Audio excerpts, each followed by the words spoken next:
नमस्कार साथियों, आप सभी का एक बार फिर से स्वागत है प्राइम एज के ऑफिशियल यूट्यूब चैनल पे। और मैं आज आपको करवाने वाला हूं पार्ट 3 ऑफ आर्टिकल 21। आर्टिकल 21 इतना ज़्यादा इंपॉर्टेंट है कि हमें उसे धीमे धीमे समझना बहुत ज़्यादा जरूरी है। तो अभी तक हम लोगों ने 35 क्वेश्चंस कर लिए हैं। आज हम लोग शुरू करेंगे 36 से 50 क्वेश्चंस को। तो चलिए शुरू करते हैं। क्वेश्चन नंबर 36 क्या कह रहा है? With reference to article 21 consider the following regarding DNA profiling. अनुच्छेद 21 के संदर्भ में डीएनए प्रोफाइलिंग के संबंध में निम्नलिखित पर विचार करें। Courts have held that compelling an accused to give a DNA sample. अदालतों ने माना है कि किसी आरोपी को डीएनए नमूना देने के लिए मजबूर करना ए वायलेट्स आर्टिकल 21 प्राइवेसी। अनुच्छेद 21 निजता का उल्लंघन है। Violets article 20 clause 3 self incrimination. अनुच्छेद 20 क्लॉज 3 का आत्म दोषारोपण का उल्लंघन करता है। डज नॉट वायलेट आर्टिकल 21 और 20 clause 3 if done under a valid law. यदि वैध कानून के तहत किया जाता है तो अनुच्छेद 21 या 20 क्लॉज 3 का उल्लंघन नहीं करता है। D it is completely band in India. Bharat में पूरी तरह से प्रतिबंधित है। यहां पे क्या कहा गया है? यह कहा गया है कि अगर अगर कोई ऐसा डीएनए प्रोफाइलिंग होता है तो वो वायलेट नहीं करता है ना तो आर्टिकल 21 को और ना ही आर्टिकल 20 क्लॉज 3 को। 20 क्लॉज 3 में क्या दिया गया है? Self incrimination.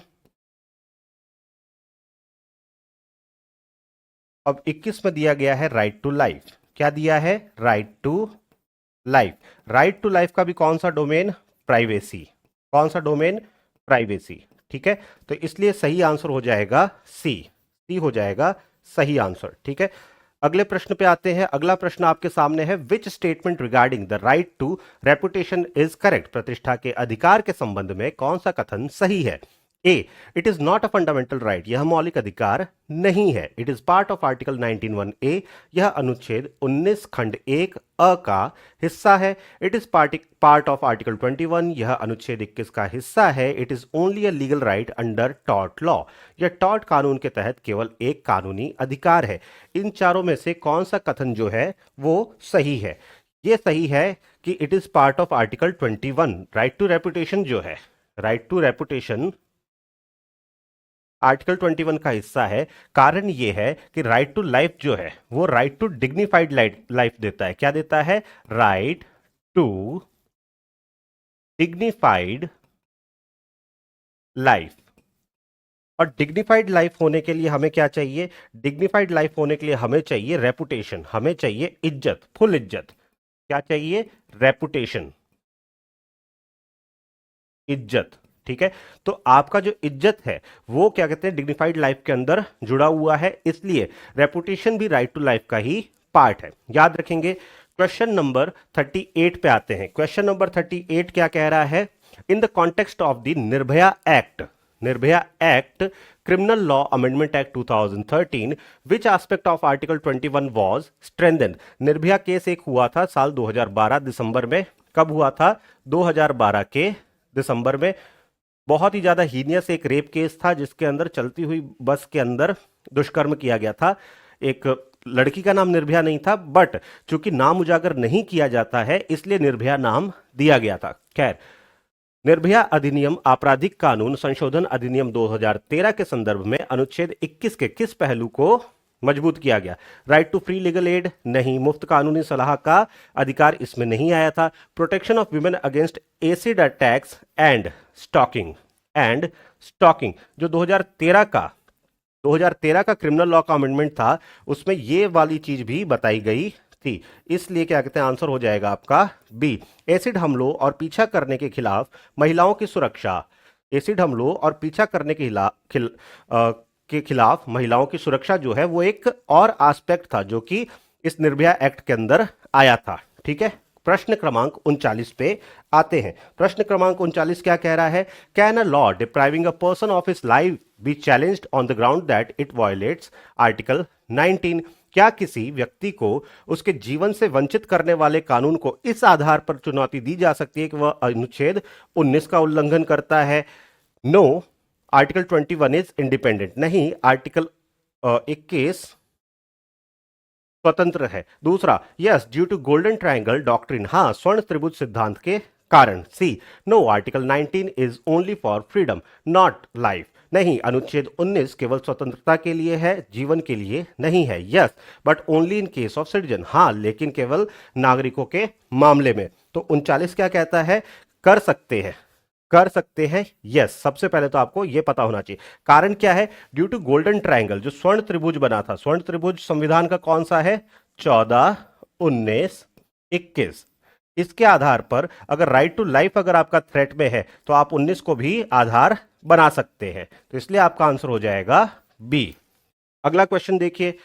अगला क्वेश्चन, क्वेश्चन नंबर 40 क्या कह रहा है? Transgenders have the right to decide their self identified gender. This was declared under article 21 in which case. ट्रांसजेंडरों को अपने स्वयं के पहचाने गए लिंग को तय करने का अधिकार है। यह किस मामले में अनुच्छेद 21 के तहत घोषित किया गया था? पहला है NALSA versus union of India, NALSA बनाम भारत संघ, नाज फाउंडेशन केस, सुरेश कौशल केस, सुरेश कौशल मामला, नवतेज सिंह जौहर केस। किसके अंदर कहा गया था? यह कहा गया था NALSA versus union of India. किसमें कहा गया था? NALSA versus union of India. यह कहा गया था कि एक तो जो ट्रांसजेंडर्स है, क्या है? ट्रांसजेंडर्स है, इनके पास भी राइट टू लाइफ है और ये सेल्फ आइडेंटिफिकेशन कर सकते हैं। किसका?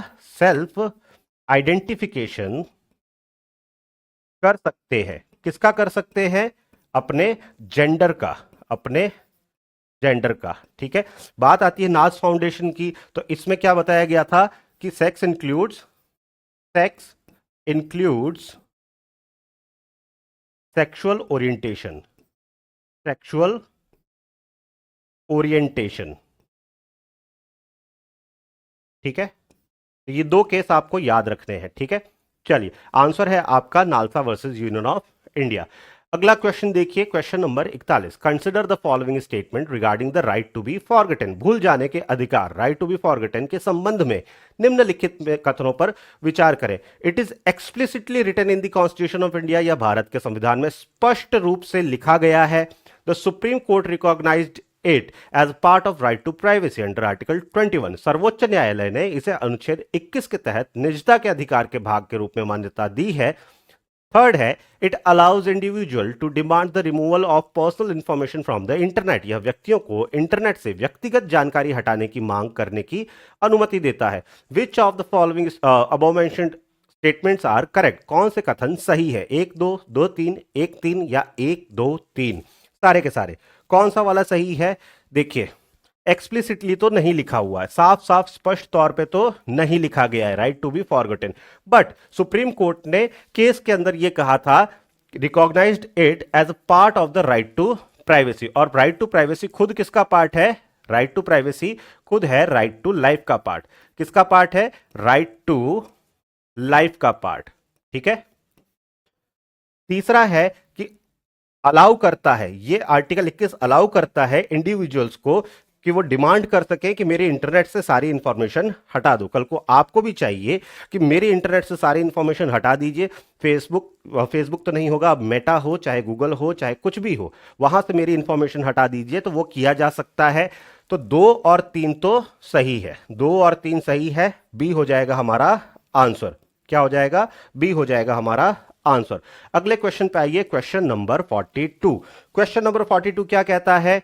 Interlinking article 21 and article 32, who argued that article 32 is the very soul of the constitution and the very heart of it, and how does it relate to article 21?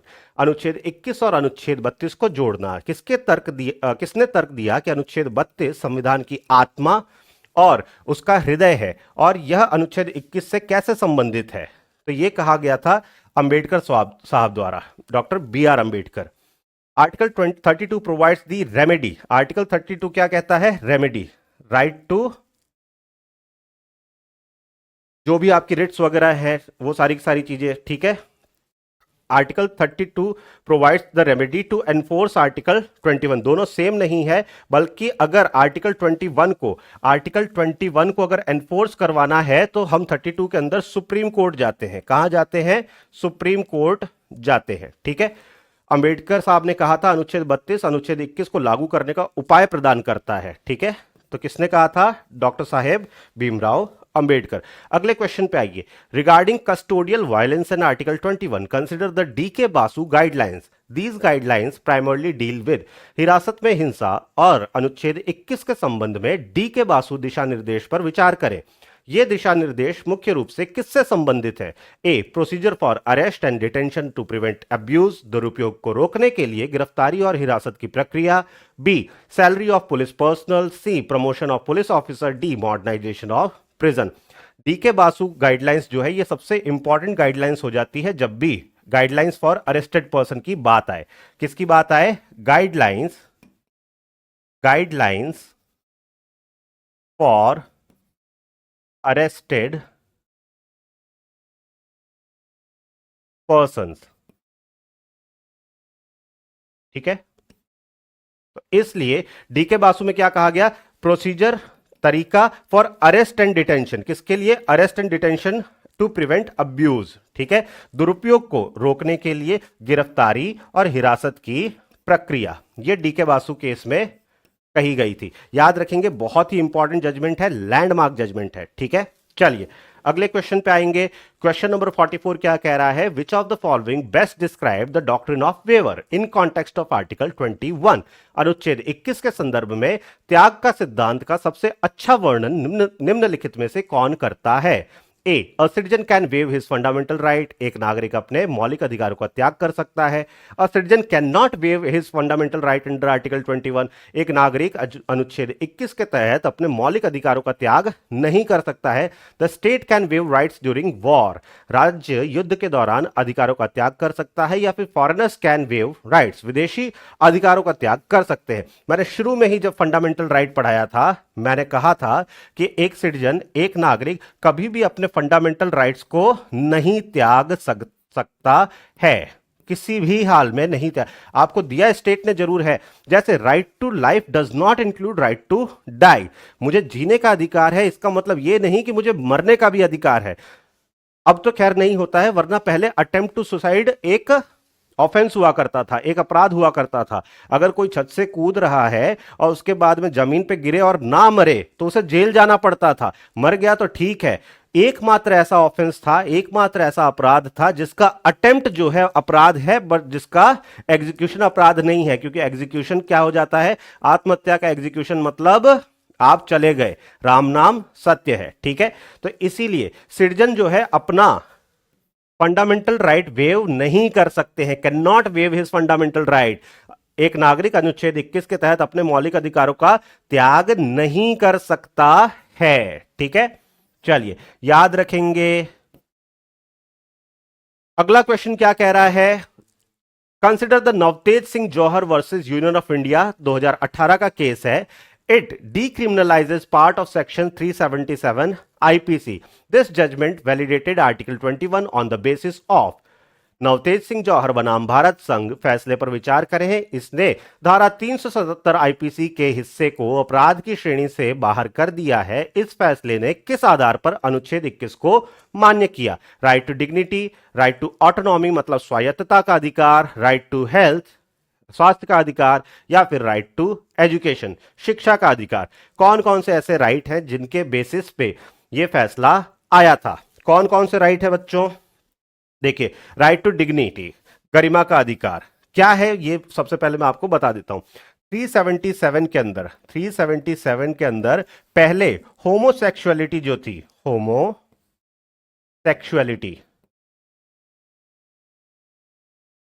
या फिर इसे कह सकते हैं सेक्सुअल रिलेशन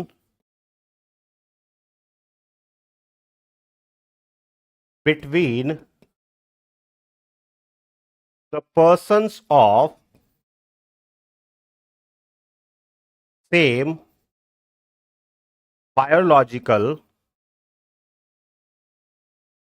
जेंडर्स। 377 आईपीसी में यह दिया हुआ था। अब आईपीसी बदल चुका है, यह भारतीय न्याय संहिता हो चुका है। ठीक है, तो चलिए 2018 में आईपीसी था, तो यहां पे नवतेज सिंह जौहर केस के अंदर होमोसेक्सुअलिटी को वॉज नो मोर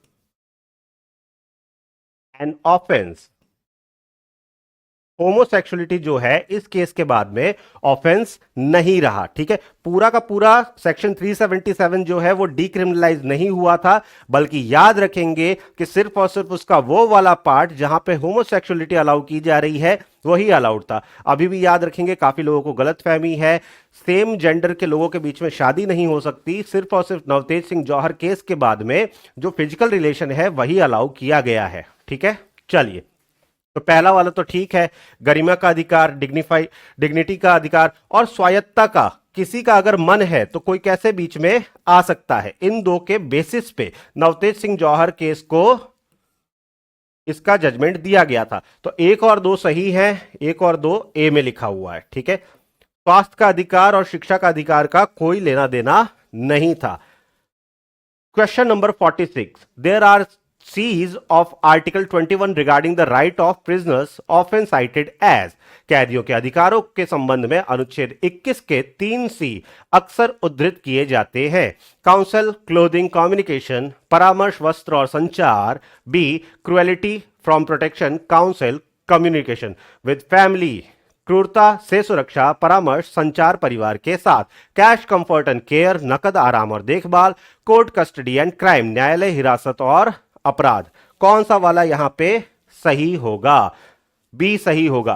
3 सीज जो कि आर्टिकल 21 के अंदर regarding rights of prisoners, rights of prisoner कहां पे आए थे? अभी हम लोगों ने पढ़ा D K Basu case, D K Basu case, D K Basu versus union of India या फिर डीके बासु वर्सेस भारत संघ बनाम भारत संघ।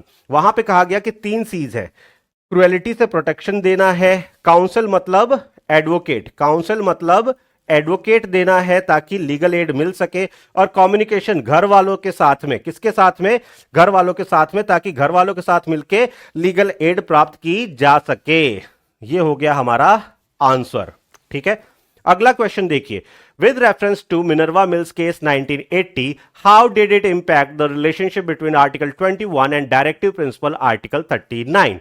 मिनर्वा मिल्स मामले 1980 के संदर्भ में इसने अनुच्छेद 21 और नीति निर्देशक सिद्धांत अनुच्छेद 39 के बीच संबंधों को कैसे प्रभावित किया?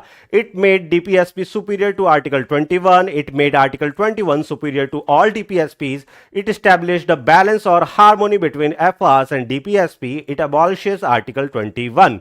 क्या किया था मिनर्वा मिल्स केस ने?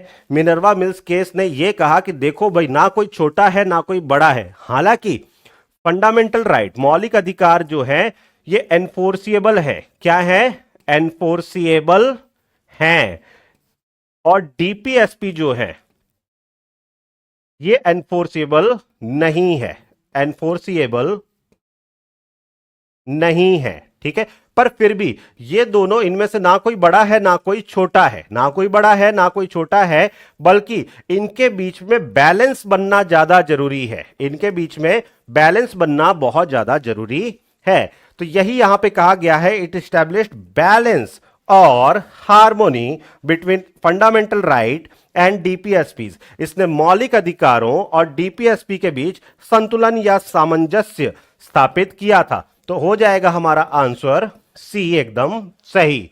अगले प्रश्न पे आते हैं, प्रश्न क्रमांक 48। ये असर्शन रीजन बेस्ड क्वेश्चन है। The supreme court has held that right to internet access is a fundamental right. क्या ये बात सही है? इंटरनेट एक्सेस जो है वो एक फंडामेंटल राइट है क्या? हां जी, बिल्कुल है। ठीक है, रीजन कह रहा है it act as a medium to exercise the right to freedom of speech and right to trade and right to education और इंफॉर्मेशन। कारण या बोलने की स्वतंत्रता और व्यापार के अधिकार और शिक्षा या सूचना के अधिकार का प्रयोग करने के लिए एक माध्यम के रूप में कार्य करता है। यह भी बात सही है। बिकॉज लगा के देखिए, क्योंकि लगा के देखिए, क्या सही लग रहा है? सुप्रीम कोर्ट ने माना है कि इंटरनेट एक्सेस का अधिकार एक मौलिक अधिकार है, क्योंकि यह बोलने की स्वतंत्रता और व्यापार के अधिकार और शिक्षा सूचना के अधिकार का प्रयोग करने के लिए एक माध्यम के रूप में कार्य करता है। बिल्कुल सही बैठ रहा है। तो हमारा ए भी सही है, आर भी सही है, और आर जो है वो करेक्ट एक्सप्लेनेशन है, कारण है ए का। तो हमारा आंसर हो जाएगा A. Both A and R true and R is the correct explanation of ए।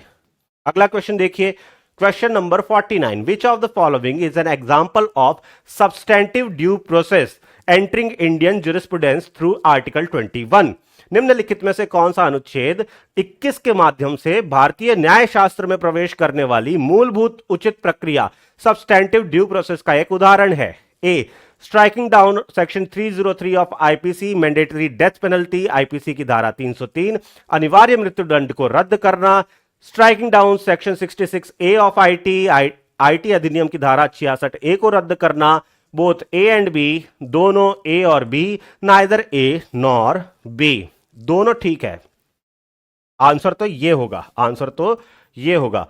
देखिए भाई, निम्नलिखित में से कौन सा अनुच्छेद 21 के माध्यम से भारतीय न्याय शास्त्र में प्रवेश करने वाली मूलभूत उचित प्रक्रिया सब्सटेंटिव ड्यू प्रोसेस का एक उदाहरण है? हमने 303 के अंदर जो अनिवार्य मृत्युदंड था उसे भी रद्द कर दिया और 66 ए को भी अनकॉन्स्टिट्यूशनल डिक्लेयर कर दिया आईटी एक्ट के। ये दोनों बताते हैं कि हमारे पास में सब्सटेंटिव ड्यू प्रोसेस है, हमारे पास में मूलभूत उचित प्रक्रिया है। ठीक है, तो सी हो जाएगा answer. Last question for the day. In the Hussain Ara Khatun case, the Supreme Court highlighted the plight of which specific group under Article 21? Hussain आरा खातून मामले में सर्वोच्च न्यायालय ने अनुच्छेद 21 के तहत किस विशिष्ट समूह की दुर्दशा पर प्रकाश डाला?